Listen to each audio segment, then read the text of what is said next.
আচ্ছা, আমি এই কোচিং সেন্টারটা করেছি ওয়ান্টুর বাচ্চা কাচ্চাদের জন্য। তোমাদের তো এই বয়সে কলেজ ভার্সিটি পড়ার কথা, আমার এখানে ভর্তি হয়েছে কীর্তি। স্যার আমাদের বিয়ে হচ্ছে না তাই। বিয়ে আসছে না, তাহলে ঘটক ধরকে। আহা স্যার, আপনি তো বুঝলেন না, আমরা একেবারে অমরূপ, সেই জন্যই তো আমাদের বিয়ে হচ্ছে না।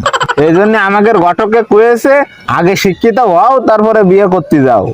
স্যার আমরা একটু কোন অশিক্ষিত বুঝলে আমাদের কেউ মাইয়াই দিচ্ছে না, এতে আমাদের কি দোষ কোন স্যার? তোমাদের মতন আমার একই অবস্থা, আমরা তো একেবারে অমূর্খ, ওই জন্য আমাদের বিয়ে হচ্ছে না। আর আপনি তো আমাদের থেকে মেলা বড় অশিক্ষিত, তাহলে আপনার বিয়ে হচ্ছে না কি জন্য? আমি আন্ডার মাস্টার পাস হলেও কোথাও মাস্টারি করতে পারিনি বলে আমার কেউ মায়ে দিচ্ছে না, তাই তো এই কোচিং সেন্টারটা খুলে মাস্টারি শুরু করেছি। স্যার আপনার আর আমাদের তো বিরাট মিল, তাহলে একটা গান গায়ে শোনাই। তোমারও স্বামী নাই, আমারও বউ নাই, চলো দুইজন সংসার করে খাই, চলো দুইজন সংসার করে খাই। বাহ বাহ, क्या बात है, क्या बात है।